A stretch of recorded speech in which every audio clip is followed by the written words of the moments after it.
The quiet streets of Pine Grove were bathed in the dim glow of streetlights as the clock struck 2 a.m. Officer Chris Baker was just beginning his regular night patrol, sipping his lukewarm coffee to stay alert during these challenging early morning hours. 20 years on the force had taught him that these quiet moments could change in the blink of an eye. As he turned onto Maple Street, something caught his trained eye. A dark blue sedan parked at an odd angle outside Wilson's convenience store. The store had closed hours ago, and the car's headlights were off, but he could make out a shadowy figure slumped in the driver's seat. In all his years patrolling this route, he learned that situations like these rarely ended well. Baker radioed in his location to dispatch, following standard procedure. Unit 247, checking on a suspicious vehicle at Wilson's on Maple. The radio crackled with a quick acknowledgement as he pulled his patrol car behind the sedan, positioning it slightly to the left for safety. His spotlight illuminated the car's interior, revealing condensation on the windows. The car had been there for a while. The officer's hand instinctively rested on his holster as he approached, his footsteps crunching softly on the scattered gravel. Through the foggy driver's side window, he could see a man who appeared to be in his mid-40s, wearing what looked like an old army jacket. The man's eyes were closed, but his hands were tightly gripping the steering wheel, knuckles white with tension. Baker tapped on the window with his flashlight, causing the man inside to startle awake. The sudden movement made Baker take a defensive step back, his right hand still hovering near his weapon. The man inside the car blinked rapidly, seemingly disoriented by the bright light flooding his vehicle. "Sir, could you roll down your window for me?" Baker called out, keeping his voice firm but neutral. Years of experience had taught him that tone could make or break these encounters. The window slowly hummed down, and the distinct smell of coffee and something medicinal wafted out. "Good evening, sir," Baker said, scanning the interior of the vehicle with his flashlight. "Everything all right tonight?" His beam caught the glint of several prescription bottles in the passenger seat, and he felt his suspicion rise. In these times, drug-related incidents had become all too common in their small town. The man in the car seemed to struggle to find his words, his responses coming slowly and uncertainly. His hands trembled slightly as he reached for what appeared to be his wallet, setting off warning bells in Baker's mind.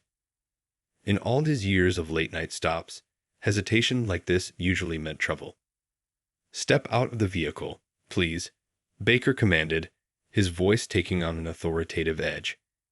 He'd seen too many situations go south to take unnecessary risks. As he waited for compliance, Baker noticed more details: the man's worn boots, the military-style haircut growing out, and most notably, the way his eyes kept darting around, as if scanning for threats. Little did Officer Baker know that this routine traffic stop was about to become one of the most memorable encounters of his career. The next few moments would challenge everything he thought he knew about late-night patrol stops, and more importantly, about judging situations at face value. This particular night would not only change his approach to law enforcement, but would also spark a movement in their community that would touch countless lives. But for now, as he stood there in the cool night air, waiting for the man to exit his vehicle, all Baker could focus on was following protocol and ensuring everyone's safety. The man slowly opened his car door, and Officer Baker noticed immediately how he struggled to stand straight. There was a slight wobble in his movement, but it wasn't the unsteady sway of someone who'd been drinking. This was different. More like someone carrying an old injury. The streetlights cast long shadows across the empty parking lot as the man finally stood up, keeping one hand on his car door for support. "Sir, I'm going to need to see some identification," Baker said, maintaining his professional tone while watching the man's every move. The cool night air carried the sound of distant traffic, creating an eerie backdrop to this tense situation. As the man reached into his back pocket for his wallet, something fell from his jacket. A small metallic object that clinked against the pavement. Baker's flashlight beam quickly found it. A military ID card, worn around the edges from years of use. The man went to bend down to pick it up, wincing visibly from the effort. "I'll get that," Baker said, his voice softening slightly. As he retrieved the ID, he caught a glimpse of combat medals pinned to the inside of the man's jacket. Something about this situation wasn't adding up to the usual late-night suspicious vehicle call. The man's hands were shaking as he handed over his driver's license. "Officer, I can explain about the medications," he said, his voice carrying a weight that seemed to come from somewhere deep inside. "They're all prescribed. I keep the bottles with me because sometimes—" He trailed off, looking away as if the words themselves were painful to speak. Baker studied the license. The man's name was Tom Wilson, age 45, local address. Everything seemed in order, but those prescription bottles in the passenger seat still needed explaining. "Mr. Wilson, why are you parked here at this hour?" Baker asked, his tone more inquisitive than accusatory now. Tom took a deep breath, and in the beam of the flashlight, Baker could see the dark circles under his eyes. "Sometimes, officer, I can't stay in the house. The walls, they closed in on me, especially on nights like this." He gestured vaguely at the sky, where distant thunder rumbled. "The sounds, they take me back." Baker noticed Tom's military bearing, the way he stood, despite his obvious discomfort, with his shoulders back and chin up. It reminded him of his uncle, who'd come back different from his service overseas. The prescription bottles in the car suddenly took on a new meaning. "Those medications," Tom continued, his voice steadier now, "they help with the pain. Not just the physical kind." He touched his left side unconsciously, where Baker now noticed a slight bulge under his jacket, probably a back brace. 3 tours in Afghanistan. The last one. Well, let's just say I brought more back with me than medals. The night seemed to grow quieter as Tom spoke, as if the world itself was listening to his story. He told Baker about the day his unit hit an IED, how he'd managed to pull 3 of his fellow soldiers to safety despite his own injuries. The physical wounds had healed, more or less, but the other scars, the ones you couldn't see, those were harder to shake. "Some nights," Tom said, looking at his car, "this is the only place I feel safe. I can see everything coming. No surprises. No walls closing in. Just me and the open sky." He gestured to the prescription bottles. "Everything's documented. I can show you the VA paperwork." Baker found himself lowering his flashlight. The suspicious vehicle stopped transforming into something entirely different. The training manual hadn't covered situations like this. Here was a man who'd given everything for his country, now fighting a different kind of battle on these quiet streets. Thunder rolled again in the distance, and Baker noticed how Tom's shoulders tensed at the sound. The night suddenly felt different. Not just another routine patrol, but a moment that would change how Baker saw his job forever. Little did he know, this encounter was about to take an even more unexpected turn. Officer Baker found himself at a crossroads. His training told him to check those prescription bottles, to follow procedure, to maintain professional distance. But something in Tom's story struck a deeper chord. He thought about his uncle, who'd also served in the military, and how he'd sometimes find him sitting alone in the backyard at odd hours, lost in thoughts he wouldn't share. "Mind if we talk for a bit?" Baker asked, clicking off his flashlight and hooking it back onto his belt.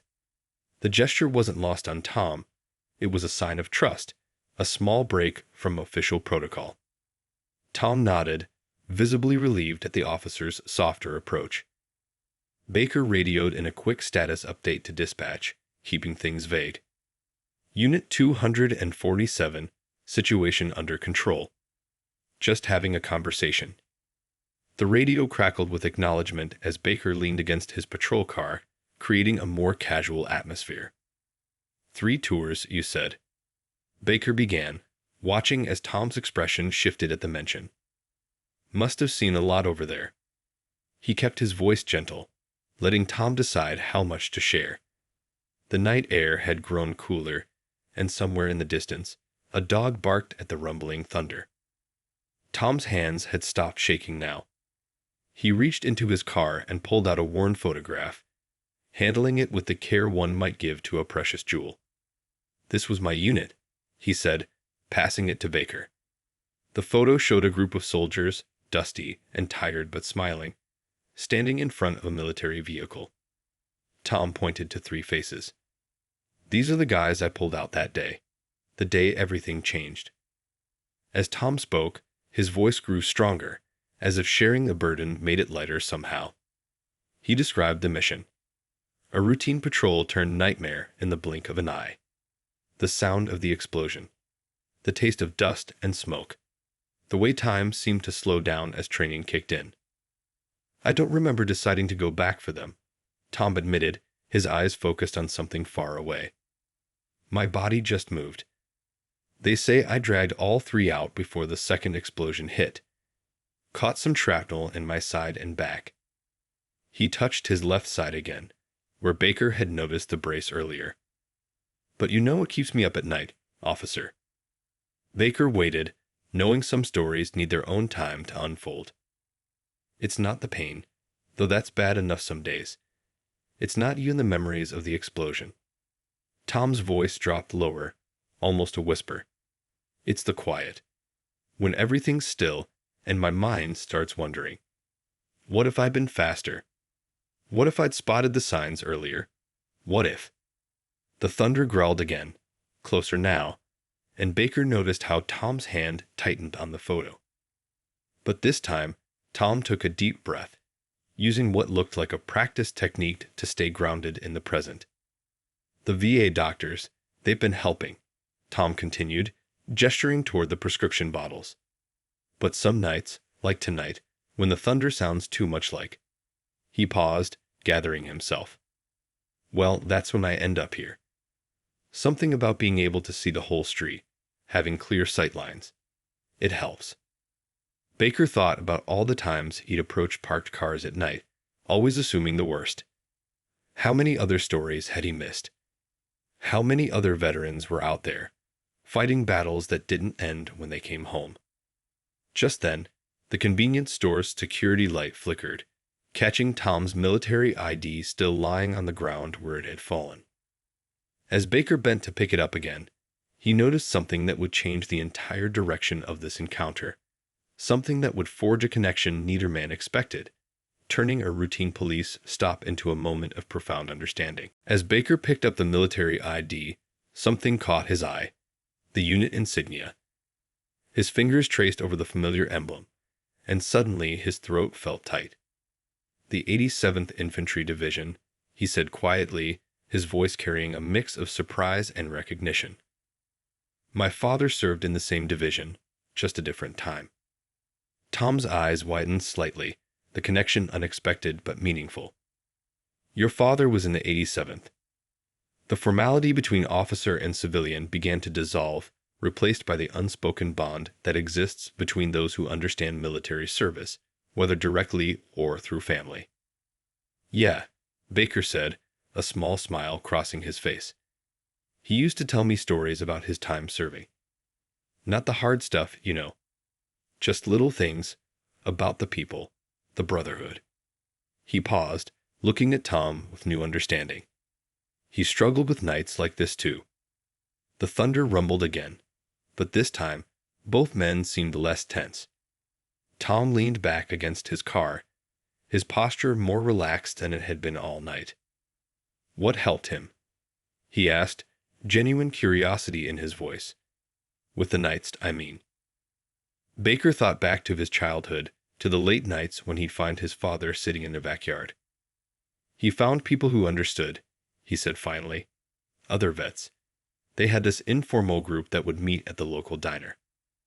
Nothing official, just guys who got it, you know." Tom nodded slowly, understanding exactly what Baker meant. "We had something like that overseas. Guys you could talk to who didn't need every detail explained. Who just knew." He looked around the empty parking lot, and for the first time that night, a hint of embarrassment crossed his face. "Guess parking in empty lots isn't the best solution, huh?" Baker made a decision then, one that went beyond his role as a police officer. Listen, he said, pulling out his notepad. Instead of writing a citation, he began jotting down an address. There's a place not far from here, the coffee stop. Every Thursday morning, a group of vets meets there. No formal agenda, no pressure. Just coffee and conversation. Tom took the piece of paper, looking at it thoughtfully. You know this for sure? Yeah, Baker smiled. Because that's where my father found his peace. He still goes sometimes, even after all these years. He paused, choosing his next words carefully. And you know what? They're always happy to welcome someone new. The night air felt different now, less oppressive. The distant thunder had moved further away, becoming just weather rather than a trigger for painful memories. Tom folded the paper carefully and put it in his pocket, treating it like something valuable. I appreciate this, officer, Tom said, standing a bit straighter. Most people, they see a guy in a car at this hour, they assume the worst. Baker shook his head. Maybe that's part of the problem. We're quick to assume, slow to understand. He glanced at his patrol car, then back at Tom. Listen, I've got to continue my rounds, but I want you to know something. This spot, I get it now. If you need to be here sometimes, that's okay. He pulled out another piece of paper. Keep my number. If things get too heavy, or if you just need someone to talk to who understands about the 87th. As Baker wrote down his number, a few raindrops began to fall, pattering softly on the pavement. Both men looked up at the sky, but neither moved to take cover. There was something important happening here, something that went beyond a routine police stop or even a chance encounter between two people connected by military service. What started as a potentially tense situation had transformed into something neither man expected. A moment of genuine human connection, a bridge built between two worlds that often seem far apart. And though neither knew it yet, this rainy night in a convenience store parking lot was about to spark something much bigger in their community. The rain was falling steadily now, but neither man seemed to notice. Tom reached into his car and pulled out a small, worn notebook. You know, your father's group at the coffee stop. It reminds me of something. He flipped through the pages until he found what he was looking for. Been keeping track of other vets I've met around town. Ones who seemed like they could use someone to talk to. Baker's interest piqued. How many names you got in there? 12 so far, Tom replied, running his finger down the list. Guy at the hardware store, another at the gas station. Most of them don't have anyone to really talk to. They're just trying to handle it all alone. His voice carried a weight of understanding that came from personal experience. Baker thought for a moment, then made a decision that would change both their lives. What if we did something about that? He suggested, wiping rain from his face. Not just the coffee stop meetings, but something more. Tom looked up, curious. What do you mean?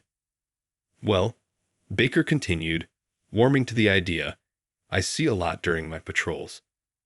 Veterans struggling, just like you said. And being a cop, I'm usually the first one to find them when they're having a rough night. He gestured to the parking lot around them. Like tonight. Thunder rumbled again, but this time it felt more like background music to their conversation than a trigger. Tom nodded slowly, understanding beginning to dawn on his face. You thinking some kind of support network? Exactly, Baker said, getting excited now. Something informal, but organized. A way to connect those who've served with people who understand.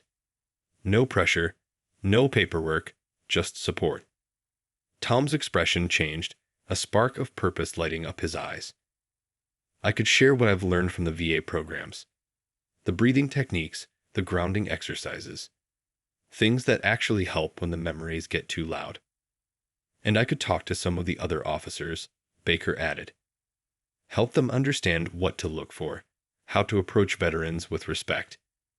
Maybe even get some training for the whole department.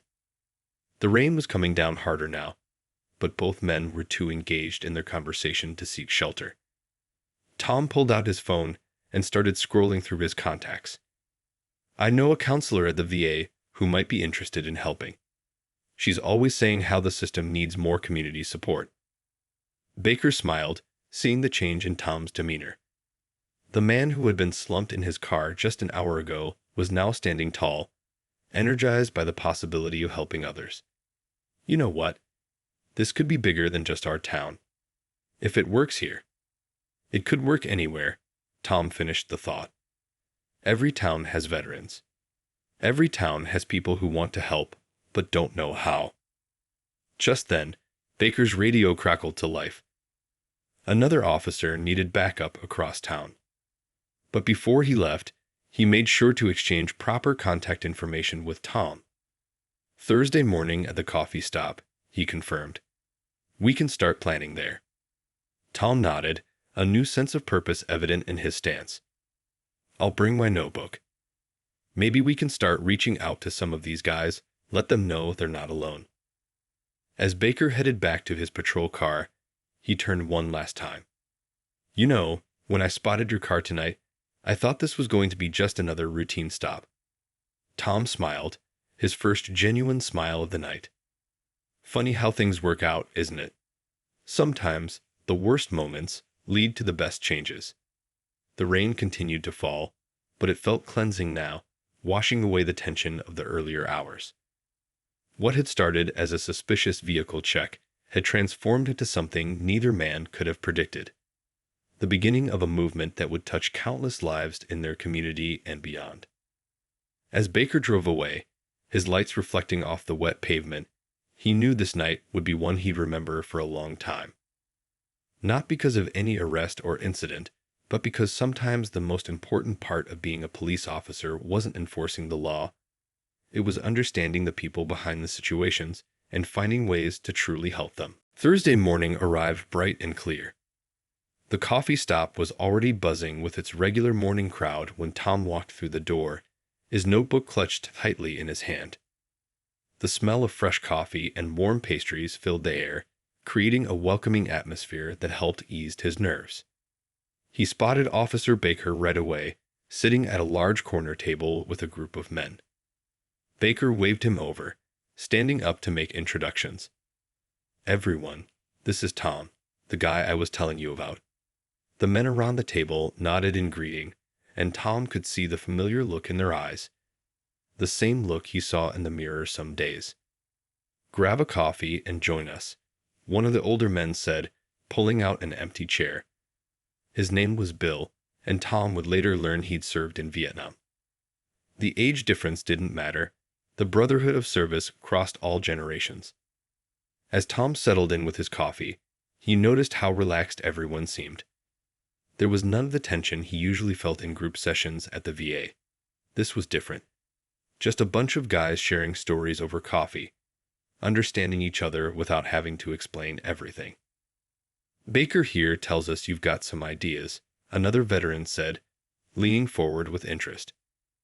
"About helping others who are struggling with the night hours."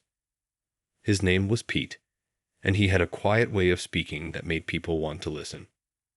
Tom opened his notebook, spreading it on the table.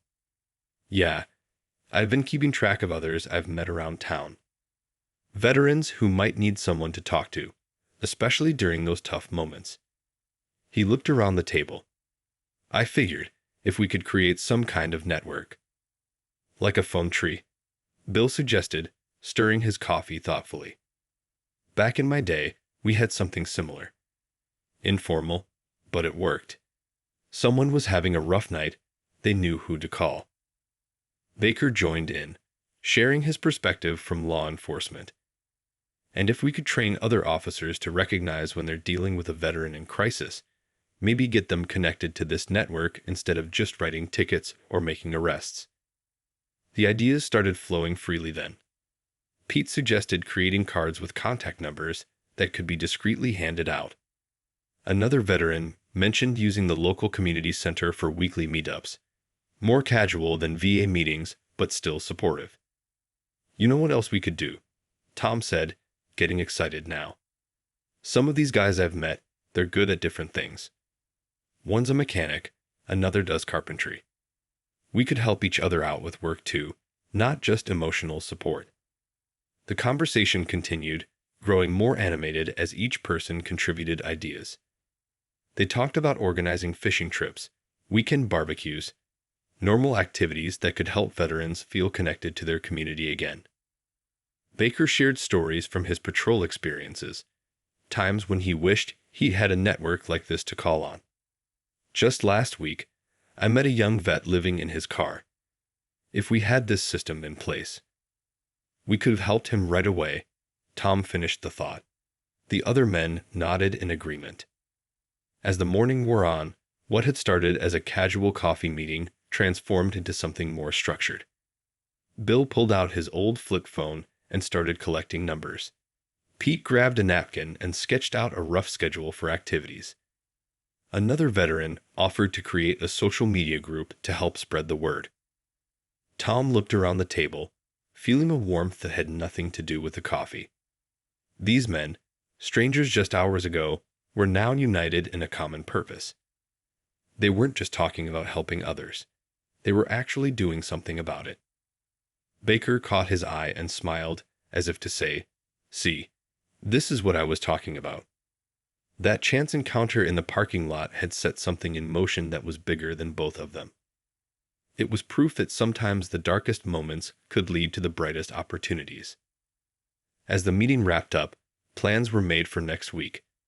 But more importantly, a foundation had been laid, not just for a support network, but for a community.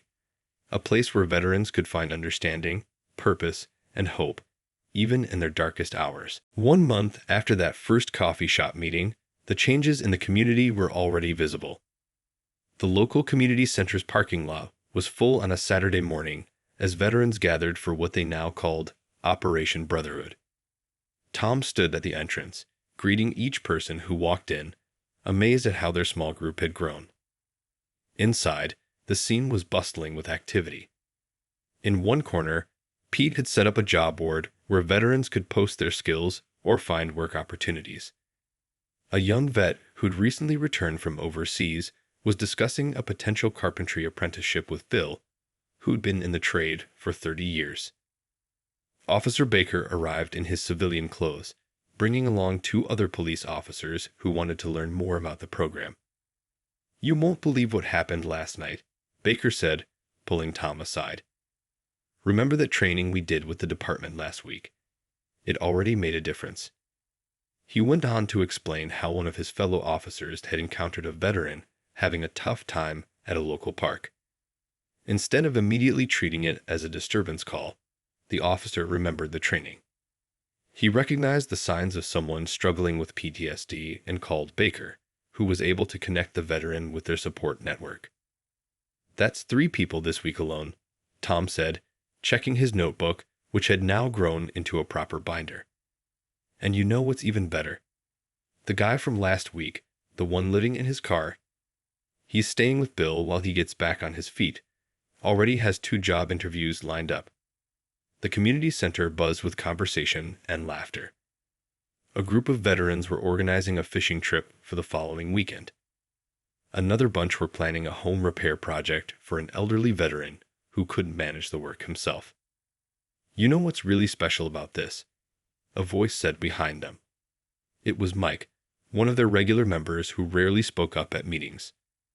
"It's not just about helping each other through the bad times. It's about building something good together." Tom and Baker watched as Mike walked over to join a group discussing their experiences.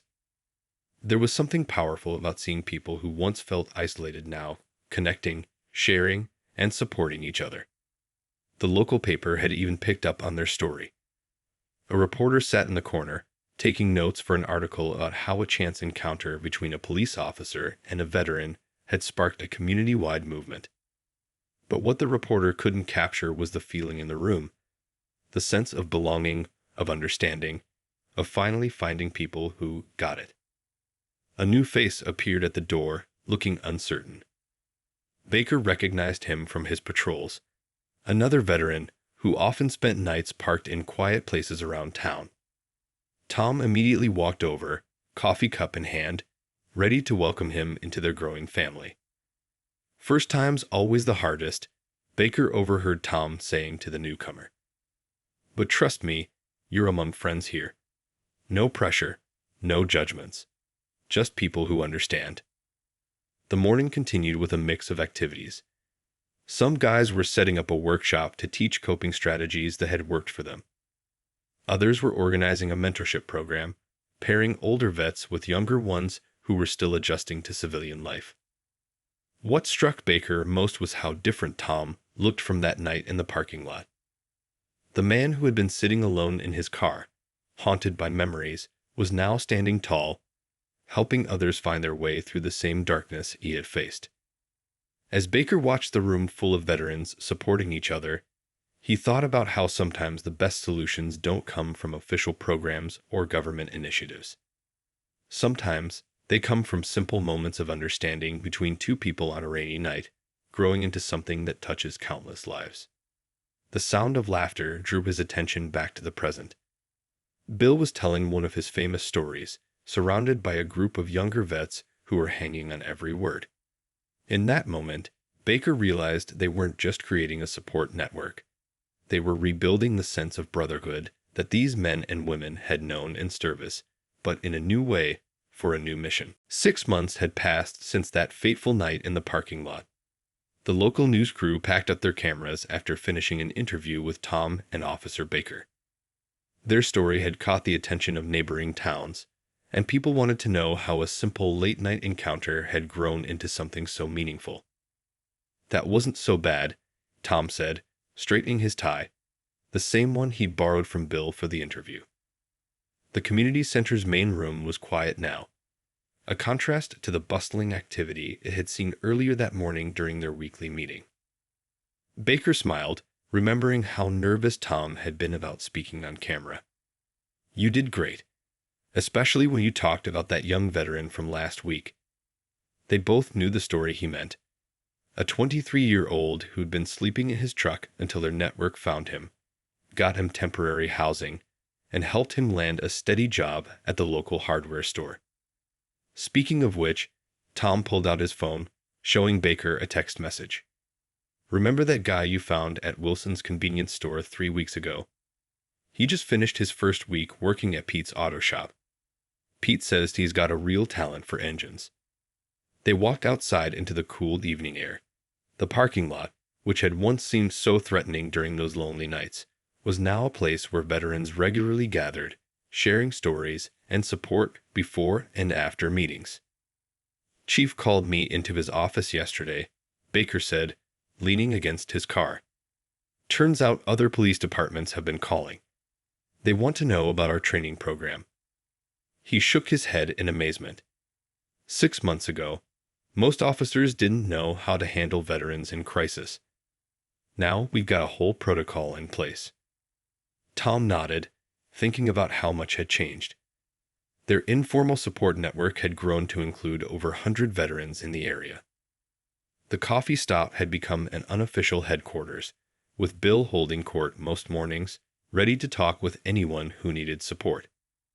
Got something to show you, Tom said, reaching into his truck. He pulled out a leather-bound notebook, a far cry from the worn paper one he'd had that first night. Been keeping track of everyone we've helped. Not just names and numbers anymore. Their stories, their progress. Baker flipped through the pages, reading the entries. One veteran had started a small landscaping business, employing 3 other vets. Another had finally gotten treatment for his PTSD after years of refusing help. A former nurse who'd served overseas was now organizing health workshops for their group. You know what I love most about all this? Tom said, looking around the parking lot where their story had begun. It's not just about helping people in crisis anymore. We're building something lasting. A real community. He was right. Their network had become more than just a safety net. It was a foundation for veterans to rebuild their lives. They had weekly dinners where families could connect, job fairs specifically for veterans, and even a mentorship program pairing experienced vets with those newly returned from service. Baker's radio crackled with a routine check-in, reminding them both of their first encounter. Hard to believe it all started because I thought you were a suspicious vehicle. He chuckled. Best traffic stop of my life, Tom replied with a grin. Though I still don't recommend parking in empty lots at 2 a.m. They both laughed, but there was truth behind the humor. Those dark nights hadn't gone away completely. Veterans still struggled, still faced challenges. But now they had somewhere to turn, people who understood, a community that cared. As the sun set over the community center, casting long shadows across the parking lot, both men felt a deep sense of satisfaction. What had started as a potential confrontation had transformed into a movement of understanding, support, and hope. Baker's phone buzzed. Another officer requesting guidance about a veteran they'd encountered. Tom's phone lit up too. A message from one of their newer members thanking him for yesterday's support group. Just another evening in their new normal, where every call, every message, every connection was a chance to make a difference. 1 year after that rainy night in the parking lot, the community center was packed for a special celebration. Veterans from all over the state had come to see how a small town had transformed the way it supported its service members. Badges and medals glinted under the lights as current and former military members mingled with police officers and community leaders. Tom stood at the podium, his hands steady now as he addressed the crowd. The nervous man who once sat alone in his car had become a confident speaker, sharing their story with others who wanted to build similar programs in their own communities. A year ago, I was sitting in my car at 2 a.m., feeling like no one in the world could understand what I was going through, he began, his voice clear and strong. Then a police officer knocked on my window. I thought my night was about to get worse. Instead, it changed my life. Officer Baker, now promoted to sergeant for his work in community relations, sat in the front row. He remembered that night clearly. How close he'd come to treating it as just another suspicious vehicle call. How different things might have been if he hadn't taken the time to listen. Today, we're not just celebrating our success, Tom continued. We're celebrating every veteran who found the courage to walk through those doors. Every officer who learned to see beyond the surface of a situation. Every community member who stepped up to help. The walls of the community center were covered with photos. Veterans working together on home repair projects, fishing trips that had become monthly traditions, graduation ceremonies for those who'd completed trait programs. Each picture told a story of recovery, friendship, and hope. Bill, their oldest member, stood up with help from his grandson, also a veteran. When I came back from Vietnam, we didn't have anything like this, he said, his voice thick with emotion. To see it now, to be part of it, it's like finally coming home. The local police chief took the stage next, announcing that their training program for handling veteran encounters had been adopted by police departments in 3 neighboring states. What started as one officer's compassionate response has changed how we serve our community, he declared, nodding toward Baker. Tom returned to the podium, opening his leather notebook, now accompanied by several volumes documenting their journey. In 1 year, we've helped 217 veterans find housing, jobs, or just a friendly ear when they needed it most. But the numbers don't tell the real story. He gestured to a quiet corner of the room, where a young veteran was showing an older one how to use a smartphone to stay connected with their support network. Near the coffee station, a group of veterans' families chatted about starting a weekend childcare cooperative. By the entrance, Pete was explaining their job placement program to visitors from another town. The real story, Tom continued, is in the empty parking lots that no longer serve as lonely refuges. It's in the friendships formed over morning coffee. It's in the phone calls that get answered at 2 a.m. when the memories become too much to bear alone. Baker stood up to join Tom at the podium. Together, they unveiled their new initiative, a handbook for other communities wanting to start similar programs. What worked here can work anywhere, Baker explained. Because at its heart, this isn't about complex programs or official policies. It's about people choosing to understand each other. As the evening wound down, Tom and Baker found themselves back in the parking lot where it all began. The convenience store's lights still buzzed quietly in the background, but everything else had changed. "You know," Tom said, looking at the stars, "I haven't had to sit alone in my car for months now." Baker nodded, understanding the weight of those words. Sometimes the best way to heal ourselves is to help others heal. They watched as veterans and their families left the celebration, each carrying a piece of hope home with them. What had started as a moment of crisis had become a movement of compassion, proving that sometimes the darkest nights can lead to the brightest beginnings. Their story had become more than just a successful community program. It was a testament to the power of understanding, the strength of brotherhood, and the incredible changes that can happen when one person takes the time to listen to another's story.